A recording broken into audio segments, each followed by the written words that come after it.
Good evening and thank you for joining us on CoreTV News on the hour. I am Ebulomo Adekunle. Inspector General of Police Suleiman Abba is insisting that voters should go home after casting their votes on Saturday in spite of criticisms trailing his stance. The police chiefs who spoke at a national stakeholders summit in Abuja said his position is fully backed by the law.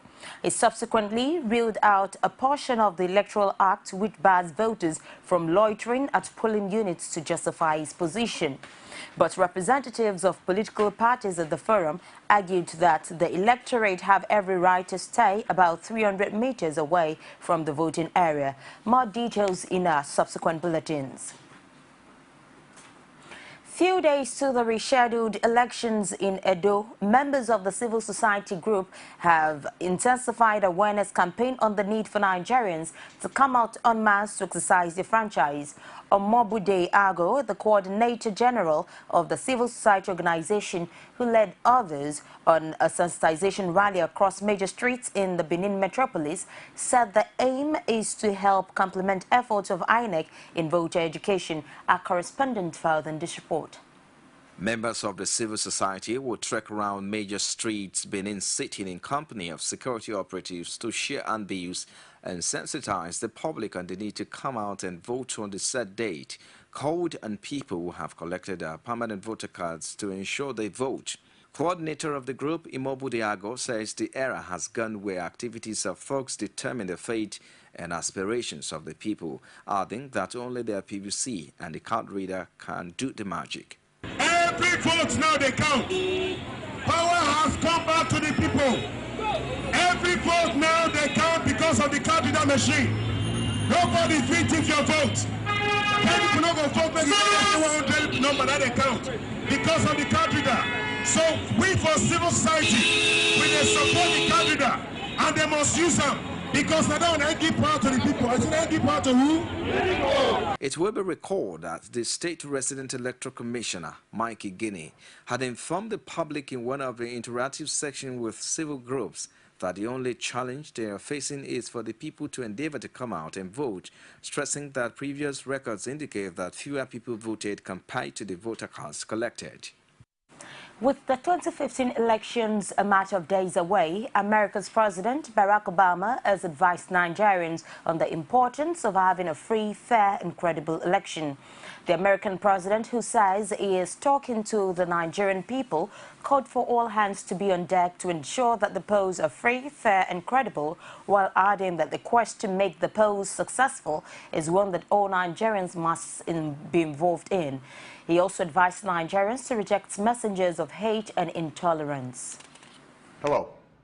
Today I want to speak directly to you, the people of Nigeria. Nigeria is a great nation, and you can be proud of the progress you've made. Together you've won your independence, emerged from military rule, and strengthened democratic institutions.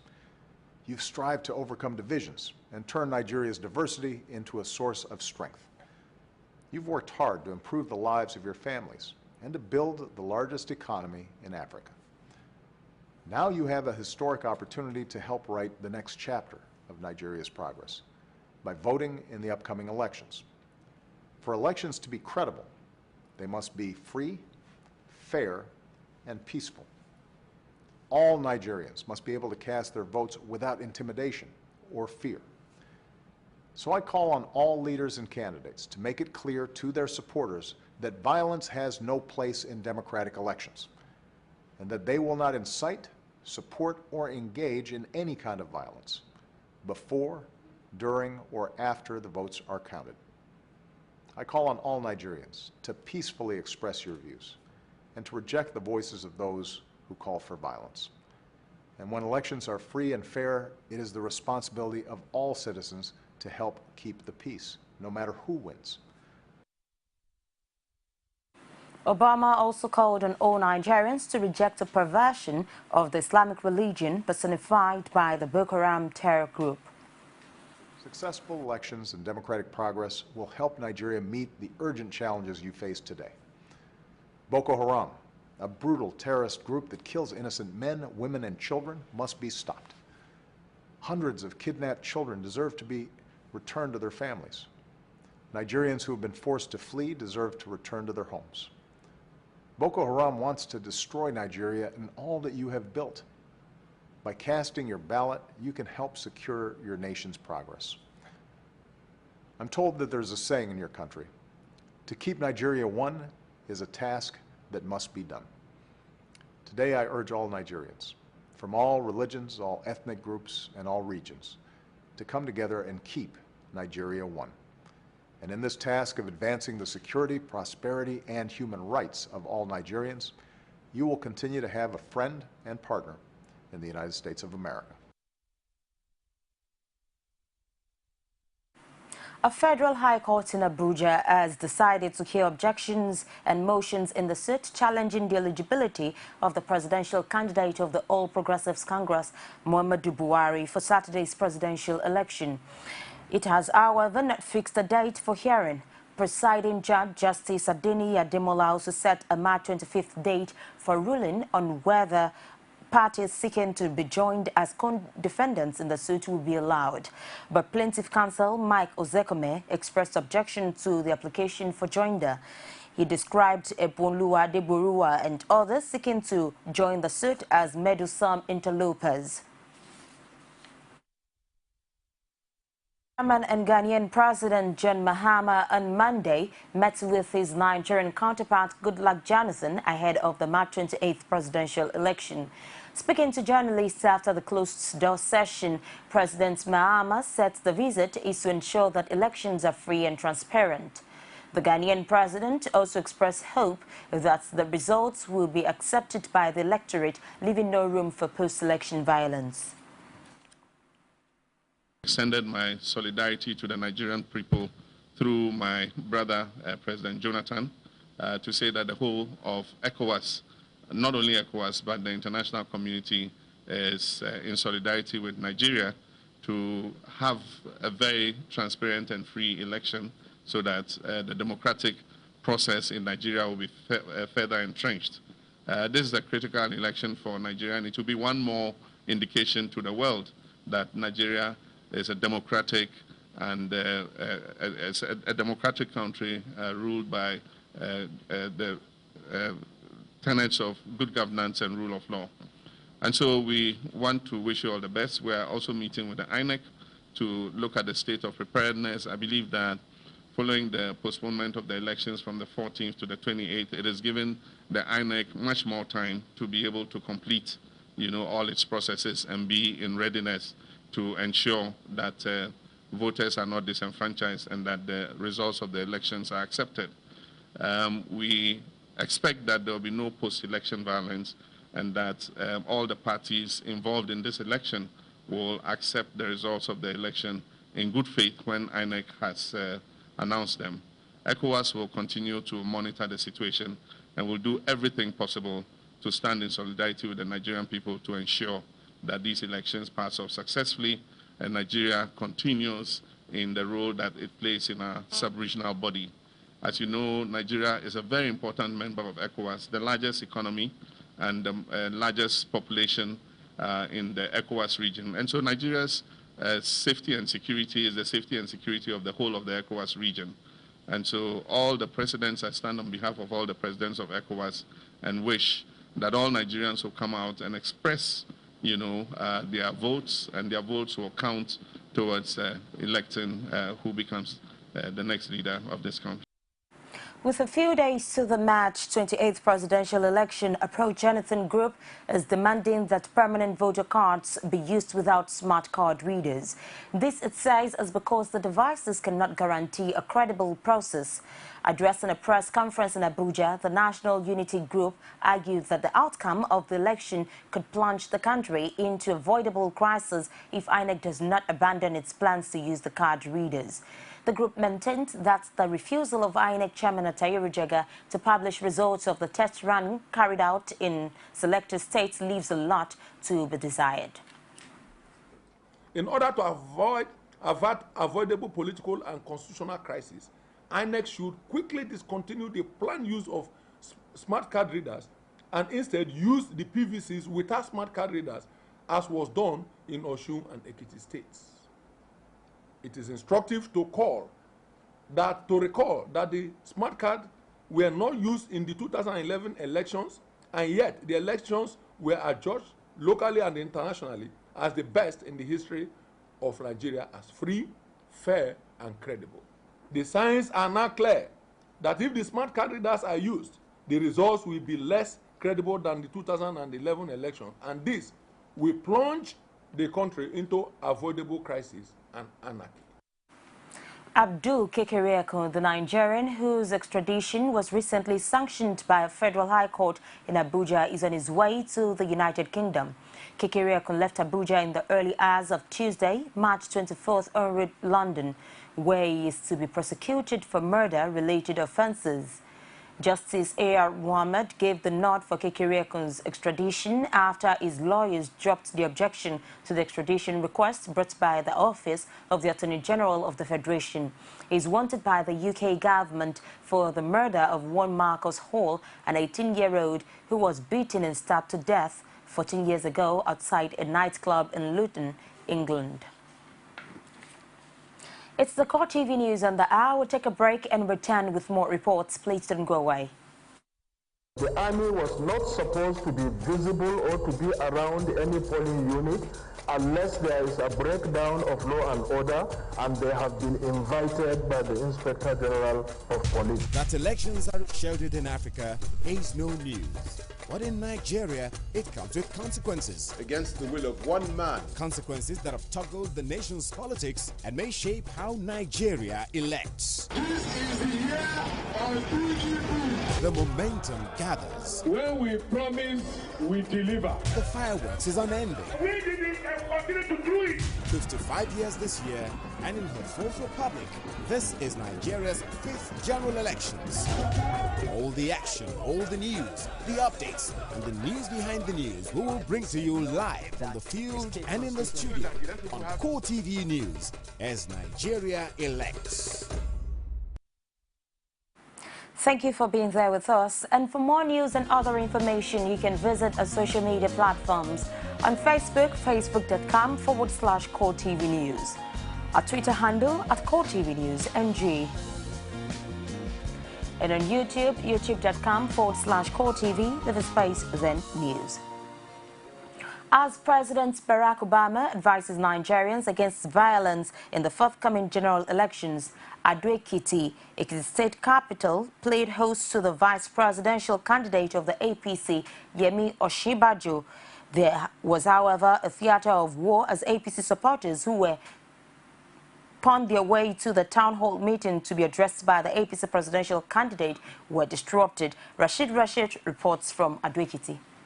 The event, originally designed as a walk, was later converted to a town hall meeting of the All Progressives Congress. And as the crowd waited for the party's vice presidential candidate, Yemi Osinbajo, thugs allegedly descended on those coming to the venue, beating them silly. These party supporters give an account of what they experienced. We are coming from Igede. We have about 7 buses branded coming. As we are coming, we have to bypass the main road to pass through the outskirts so that we will not have any interference with anybody in the town. There was a trailer that blocked the road. We were even thinking that the trailer was about turning. The next thing we had was gunshots. Bam, bam, bam, from nowhere. Initially we are trying to look at what is really happening. Maybe it was a kind of misunderstanding. But later we saw these guys, about 4 or 5 FT guys. They dressed in black. Started shooting. The whole result was this. If truly you have supporters, if truly the people of Ekiti are for you, I see no reason why any party or any governor, for that matter, should go out and be waylaying people. In the course of that, attacking them. Does it mean, if this is few days to election, if this is happening few days to election, what will happen on election day? On arrival of the vice presidential candidate with other party leaders, Yemi Osinbajo says the security agencies and the government must do more to protect people in the lead up to the polls. He also admonished members of his party to be steadfast while urging the people of Ekiti to vote massively for the APC. Regardless of party, regardless of tribe, government cannot afford to fail in that responsibility. once the government fails in that responsibility, it has failed in everything. So that's what we expect. We expect only that the government will do the right thing, ensure security of life. As part of the working arrangement between the APC and the Labour Party in the state, Labour Party leader Opeyemi Bamidele condemned the incessant attacks on opposition supporters in the state. He, however, added that the March 28 elections will change the tide of events in the state. The issue at stake now is how all of us can work together to ensure the victory of General Muhammadu Buhari and Professor Yemi Osinbajo. The International Court of Justice is waiting to prosecute people at the end of this election. As far as I'm concerned, anyone who perpetrates violence because you are in a position of authority is taking the risk of being prosecuted by the International Court. The coming days is expected to be full of political intrigues with a tinge of violence, despite repeated assurances. Rashid, CoreTV News, Ado Ekiti. The People's Democratic Party has accused the All Progressives Congress of producing a documentary with a view to inciting the masses against the federal government.